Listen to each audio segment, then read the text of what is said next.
오늘 주신 말씀은 요한복음 6장 30절부터 40절까지 되겠습니다. 제가 먼저 있습니다. 저희가 묻되 그러면 우리로 보고 당신을 믿게 행하시는 표적이 무엇이니까? 하시는 일이 무엇이니까? 기록된 바 하늘에서 저희에게 떡을 주어 먹게 하였다 과 같이 우리 조상들은 광야에서 만나를 먹었나이다.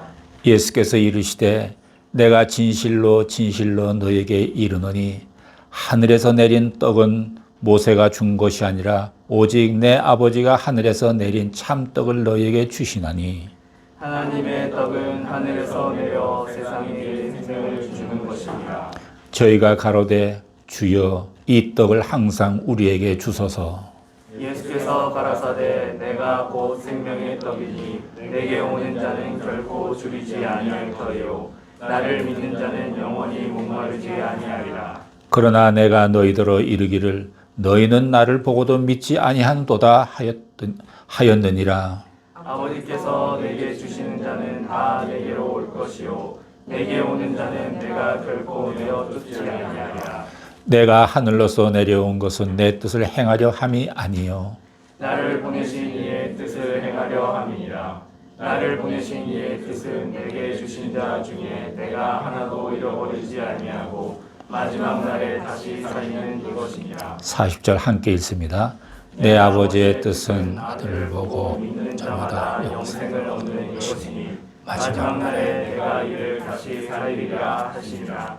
아멘. 오늘의 말씀은 생명의 양식에 대한 말씀이 되겠습니다. 예수님께서는 자신을 따라다니는 그 무리들에게 너희가 나를 따르는 것은 떡을 먹고 배불렀음이니라. 그러나 내가 너희가 알지 못하는 영생의 양식을 주고 싶다라고 말씀을 하셨습니다. 예수님이 주시는 영생의 양식은 사람으로서 매일 먹어야 하는 육의 양식과는 전혀 다른 것입니다. 우리는 썩는 양식을 매일 먹습니다. 우리가 먹는 양식은 음식은 또 시간이 좀 지나면 또 배고파지고 만족함이 없어지는 것입니다. 사실 이 썩는 양식도 우리의 몸의 건강을 위해서 하나님이 주신 것이죠. 저는 아내가 몸이 좀 불편하기 때문에 혼자서 외식을 특히 점심을 홀로 먹을 때가 많습니다. 조용히 혼자 먹다 보면 그 음식 재료 하나하나 맛을 구별하게 되고 요리되어서 어우러지는 맛을 또한 음미를 하게 됩니다. 그러면 이런 재료들을 만들어주신 하나님이 느껴져요. 하나님이 이것도 이렇게 만들어주셨네 느껴져요. 또 맛을 깊이 음미할 때 누군가 이야기를 해오면 귀에 잘 들리지가 않아요. 맛 음미하는데 방해가 되는 거죠. 신통하게 맛에 따라서 가격이 다 다르다는 것을 알게 되었어요.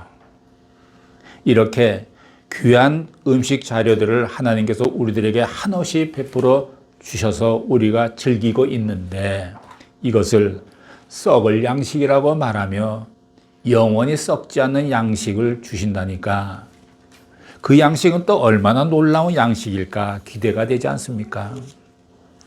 요한복음 4장에 보면 예수님께서 사마리아의 수가성 여인에게 우물가에서 비슷한 말씀을 하셨습니다. 내가 주는 물을 먹는 자는 영원히 목마르지 아니하고 나의 주는 물을 그 속에서 영생하도록 솟아나는 샘물이 되리라. 그래서 우리는 예수님께서 생수를 주신다 그랬고 예수님은 또 나 자신이 생명의 떡이다 이렇게 말씀하셨어요. 예수님이 나 자신이 생수다 이렇게는 말 안 해요. 생수를 준다고 말했어요. 또 여기서 말하는 생수는 성령님을 말하는 것입니다. 성령님이 내 안에 계시면 말씀의 깨달음과 내적인 증거들이 쌓여가기 때문에 내 영혼이 결코 목마르지를 않지요. 우리 자신이 성령에 민감할수록 민감할수록 목마르지 않아요. 또 한편 먹으면 영원히 배고프지 않는 양식이 있습니다. 요한복음 6장 27절에 보면 아마 자막이 있겠죠? 시작. 썩는 양식을 위하여 일하지 말고 영생하도록 있는 양식을 위하여 하라. 이 양식은 인자가 너희에게 주리니 인자는 아버지 하나님의 임재니라. 인간은 평생 동안 매일 먹어도 그 육체는 결국 죽음을 맞이하게 됩니다. 성경은 인간이 매일 먹는 음식을 썩는 양식이라고 말씀합니다. 이 양식에는 몇 가지 특징이 있는데, 첫째는 썩는 양식이지만 인간의 생존을 위해 절대적으로 필요합니다. 인간은 썩는 양식을 매일 먹어야 합니다. 하루라도 걸리면 생존에 문제가 생기죠. 아무리 많은 음식을 쌓아놓아도 먹은 것 외에는 소화를 시키지 못합니다. 또 둘째는 썩는 양식을 얻기 위해서 땀 흘리는 대가를 치러야 합니다. 인간은 수고한 만큼 양식을 얻을 수 있습니다. 거저 양식을 얻을 수는 없습니다. 뭐든지 거저 받으면 계속해서 거저 받게 되면 습관이 될 가능성이 있습니다. 습관이 되면 거저 받는 것이 그 다음에 권리로 변하고 맙니다. 그래서 막 퍼주기식의 정책은 사람을 게을리게 만들고 결국 망하는 길로 가게 될 가능성이 많습니다. 코로나 때문에 막 퍼주고 그렇지 않아도 돈을 막 찍어내는 양적 완화를 해오다 보니까 이제는 세계의 경제가 곤두박질 치고 있는 것 같은 느낌이 듭니다. 절대 공짜를 좋아하면 안 됩니다. 땀 흘려 수고해서 얻어 가져야 합니다. 고생해서 번 돈은 절대 낭비하지 않습니다. 가치가 있습니다. 수고했고 고생했기 때문에 그것이 쌓여가면 또 그 사람의 실력이 됩니다. 세상은 식량을 차지하기 위해서 경쟁하며 때로는 전쟁까지 불사합니다. 결국 전쟁이란 것은 먹이 쟁탈전입니다. 영토를 뺏어야 그만치 먹이가 확보가 되니까 우리가 예쁜 식탁에 앉아서 고상한 모습으로 비싸고 맛있는 음식을 먹고 대화를 나누지만 이를 예수님께서 썩는 양식이라고 말씀하십니다. 인간은 한 끼의 양식도 거부할 수 없는 존재이지만 예수님은 그 양식은 인생의 목표가 아님을 강조하십니다. 먹이를 위해서만 산다면 동물과 무슨 다를 바가 있겠습니까? 아주 고약한 사람은 먹는 것으로 상대방을 조종합니다. 사람의 밥줄을 쥐고 목줄을 쥐고 마음대로 흔드는 것입니다. 갑질을 합니다. 그런데 썩는 양식 외에 또 다른 양식이 있습니다. 오늘날 우리가 먹어볼 수는 없지만 구약시대 때 출애굽한 이스라엘 백성들에게 먹을 것이 없는 광야에서 만나를 양식으로 공급하셨습니다. 만나는 아주 독특하고 놀라운 음식입니다. 만나에는 다음과 같은 특징이 있습니다. 하나님께서는 일용한 양식으로 만나를 주셨습니다. 우리가 먹는 음식은 일하고 노력한 결과로 얻는 것이지만 만나는 농사를 할 수 없는 그 광야에서 하나님께서 은혜로 주신 것입니다. 노력해서 얻은 것이 아닙니다. 그리고 이것을 매일 내려주셨습니다. 그래서 가족 수대로 거두게 하셨습니다. 그리고 이 만나는 일용한 양식과 똑같은 성격의 음식이었습니다. 만나를 먹는다고 영생하지 않습니다. 이스라엘 백성들은 40년 동안 만나를 먹고도 모두 죽었습니다. 만나는 영생의 생명의 떡을 예표합니다. 구약의 이스라엘 백성들은 하나님께서 은혜로 주시는 만나를 먹으면서 영원한 생명의 떡을 주실 메시아를 바라보았습니다. 오늘의 본문 33절, 34절을 한번 보시겠습니다. 시작. 하나님의 떡은 하늘에서 내려 세상에게 생명을 주는 것입니다. 저희가 가로되 주여 이 떡을 항상 우리에게 주소서. 썩는 양식과 만나에 이어서 생명을 주는 양식이 있습니다. 예수님은 영생하는 양식을 위해 살라라고 말씀하십니다. 생명을 주는 양식은 하늘에서 내려온 떡입니다.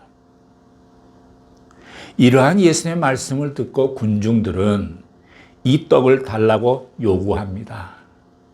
사마리아의 수가성 여인이 주여 이런 물을 내게 주사 내가 운물에 다시 물 길러 오지 않게 하옵소서라고 간구한 것과 같습니다. 군중들도 이 떡을 항상 우리에게 주소서라고 요청합니다. 놀라운 것은 누구든지 2000여 년 전에 33세에 죽은 청년 예수, 그분을 만나 믿으면 인생이 배고프거나 목마르거나 허무하지 않다는 사실입니다.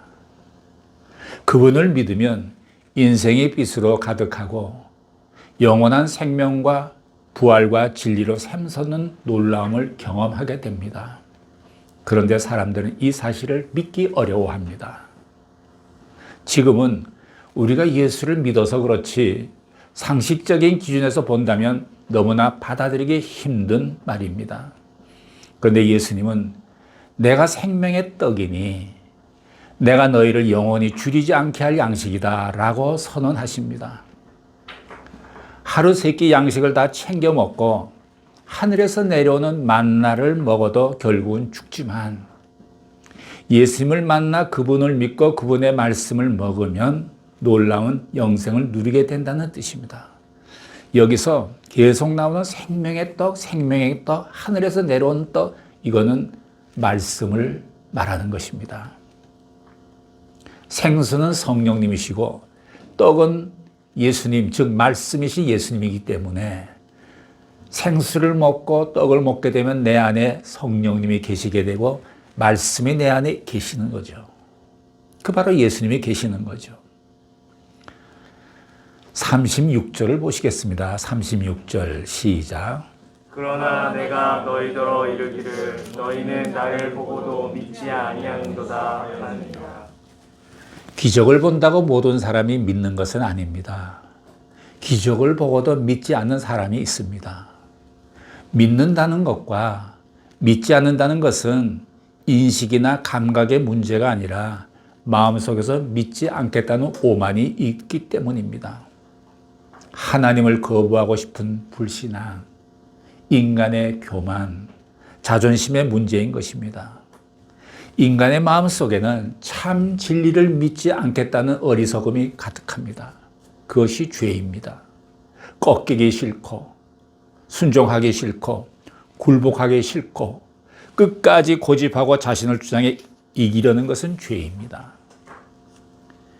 예수님을 만나 기적을 보고도 믿지 못하는 사람이 있는 반면에 예수님의 음성이나 설교나 기적이 없어도 믿는 사람이 있습니다. 난 그냥 믿어줘. 이렇게 말하는 사람도 있더라고요. 난 그냥 믿어줘. 오래전에 제가 평신도 때에 구역장을 했는데 우리 구역에 뭐 박사학위 받은 사람이 거의 다예요. 근데 거기에 미용사 한 분이 계셨는데 그분은 항상 그래요. 난 그냥 믿어줘. 그냥 믿어진다는 거예요. 그렇게 담대하게 말씀하시더라고요. 이 박사들은 이성적으로 따지는 것들이 꽤 많은 것 같았어요. 난 그냥 믿어줘 라고 말씀하시는 분은 하나님께서 믿음을 선물로 주신 분이로구나 이렇게 생각되어지더라고요. 여러분은 나도 그냥 믿어줘 이렇게 믿음이 있습니까? 예, 37절을 보시기 바랍니다. 37절 시작. 아버지께서 내게 주시는 자는 다 내게로 올 것이요 내게 오는 자는 내가 결코 내어 쫓지 아니하리라. 이것이 불가항력의 은혜입니다. 막을래야 막을 수 없는 은혜입니다. 절대 은혜입니다. 불가항력은 은혜의 속성입니다. 하나님께서 은혜를 부어주시면 인간은 거부할 수가 없습니다. 인간이 아무리 거부하고 고집을 부려도 하나님은 은혜의 줄로 칭칭 동여매십니다. 그래서 하나님이 부르시면 망설이지 말고 즉시 돌이켜야 합니다. 인생의 전환점에서 머뭇거리지 말아야 합니다. 속히 돌이키지 않으신다면 하나님은 매를 들어서라도 데려오십니다. 이런 일이 생기기 전에 빨리 하나님께 돌아와야 합니다. 예수님은 하나님의 뜻을 이루는 일을 하십니다. 하나님의 뜻은 한 영혼이라도 놓치지 않고 사랑하며 잃지 않는 것입니다. 38절과 39절을 보시겠습니다. 시작. 내가 하늘로서 내려온 것은 내 뜻을 행하려 함이 아니요 나를 보내신 이의 뜻을 행하려 함이니라. 나를 보내신 이의 뜻은 내게 주신 자 중에 내가 하나도 잃어버리지 아니하고 마지막 날에 다시 살리는 이것이지라. 예수님께서는 하나님이 허락하신 영혼들을 예외 없이 전부 구원하신다고 말씀하십니다. 하나님이 부르심에 거역하지 말고 그대로 순종하셔야 합니다. 하나님은 택하시고 사랑하시는 사람들을 결코 포기하지 않으십니다. 인간이 자유의지를 내세워서 자신의 인격으로 하나님을 끝까지 거부하더라도 하나님은 기필코 구원하셔서 자녀로 삼으십니다. 부모가 자식을 포기하자는 것과 같습니다. 자식이 아무리 탕자요 망난이라고 할지라도 부모는 자기 자식을 포기하지 않는 법입니다. 부모가 보니까 자기 옆집에 인사도 잘하고 정직하고 공부도 잘하고 착한 아이가 있어서 그 아이를 부러워해도 부모는 옆집 그 아이에게 유산을 물려주지 않습니다. 비록 자기 자식이 탕자여 망난이라도 그 자식에게 물려주는 법입니다. 왜? 자식이니까. 자식을 위해 눈물로 기도하는 것이 부모의 마음입니다. 그것이 인간을 향한 주님의 마음입니다. 주님의 끊임없는 사랑으로 마지막 날에 반드시 우리를 일으켜 세워주십니다. 마지막 40절을 보시겠습니다. 40절 시작. 내 아버지의 뜻은 아들을 보고 믿는 자마다 영생을 얻는 이것이니 마지막 날에 내가 이를 다시 살리리라 하시니라. 우리가 구원의 문제를 놓고 하나님을 시험해서는 안 됩니다. 교회도 다니고 예수를 믿음으로 구원받는다는 것을 알고 어떤 사람이 이렇게 생각을 합니다. 내가 가진 돈, 권력을 갖고 세상적으로 마음껏 누리다가 죽기 전 회개하고 용서를 구하고 구원받고 천국 가면 되지 라고 생각하고 자기 마음대로 방탕하며 누리고 일생을 살아오다가 이제는 나이가 들고 기력도 쇠하여져서 이제 내가 살 날이 얼마 남지 않았구나. 이제 회개하고 죄 용서함 받고 구원받고 천국 가야지 라고 생각을 했는데 이 사람이 가만히 있어봐. 좀 더 끝까지 누리다가 임종 직전에 회개하자 라고 마음을 먹었습니다. 이 사람이 드디어 임종이 다가왔습니다. 이때다 하고 그는 천국 가기 위해서 회개를 시작했습니다. 하나님, 저는 오랫동안 이렇게 저렇게 방탕하게 살아왔습니다. 수많은 죄를 지은 죄인입니다. 회개하오니 불쌍히 여기셔서 저를 용서하여 주시옵소서라고 기도를 하기 시작했습니다.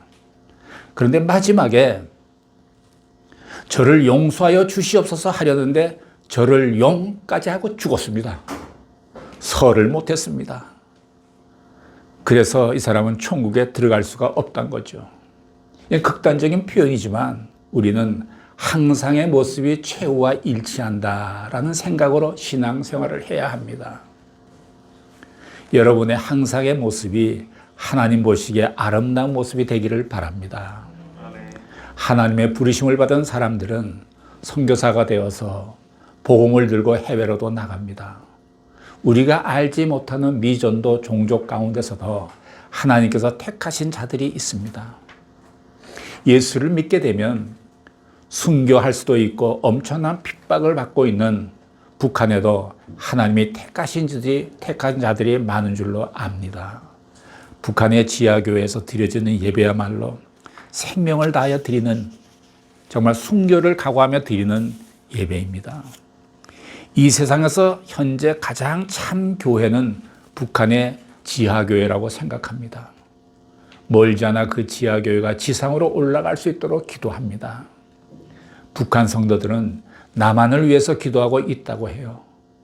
거룩과 순수성에 대한 것은 남한 성도들이 북한 성도들에 비해서 많이 기울어져 있다고 봐요. 그들은 순교당할 각오로 매번 예배를 드리고 있죠. 하나님께서 빨리 북한을 변화시켜 주시고 남북한 성도들의 밝은 교류가 이루어졌으면 좋겠습니다. 수많은 사람들이 예수님을 믿지 못하는 이유는 십자가 보혈의 복음을 들을 수 없고 성경을 읽을 수 없기 때문입니다. 예수님을 믿을 수 있게 만들 기회나 방법이 없기 때문입니다. 그래서 우리가 복음을 들고 나가는 것입니다. CGN TV가 위성방송이어서 인터넷을 통하거나 또는 위성 안테나를 설치하면 세계 어느 곳에서나 각종 언어로 7개 언어가 나오는데 설교를 들을 수 있고 각종 세미나 그리고 유익한 신앙 콘텐츠를 접할 수가 있습니다. 전파를 통해서 복음은 이미 세계 곳곳에 전해지고 있습니다. 그들이 듣기만 하면 되게 되어 있습니다. 정말 땅끝까지 복음을 전하는 수단이 되고 있습니다. 저희 선교회는 일본 CGN TV를 소액이나마 후원을 하고 있습니다. 참 감사해요. 예수를 전하면 택함 받은 사람들은 자석이 끌려오듯이 예수님의 품으로 돌아옵니다. 하나님이 이미 믿도록 해주셨기 때문입니다. 불가항력의 은혜입니다. 내가 어느 영혼의 구원을 위해서 열심히 기도하면 성령께서 역사하십니다. 저도 열심히 기도하는 분들이 몇 분 계시는데 그 중에 한 분이 무신론자였는데 최근에 조그만 변화가 생기기 시작했어요. 영혼이 있는 것 같다라고까지 왔어요. 점차 영에 눈 뜨기 시작하는 것 같아요. 계속해서 하늘나라의 생명체의 그 이름이 기록되도록 기도에 박차를 가하고 있습니다. 여러분께서 가족 중에 친지 중에 믿지 않는 자의 영혼 구원을 위해 기도하십시오. 믿게 되면 결국 그 사람은 하나님이 택한 자의 계열에 들어가게 될 것입니다. 우리 모두가 영혼 구원의 아름다운 통로가 되시기를 예수님의 이름으로 축복합니다. 기도하시겠습니다. 사랑하시는 하나님 아버지, 우리로 하여금 예수 믿고 구원받도록 택해 주셔서 감사합니다. 나의 가족, 친지 중에 예수를 모르는 자들에게 복음을 전한 자들이 되게 하여 주시옵소서. 예수님의 이름으로 기도를 드렸습니다. 아멘.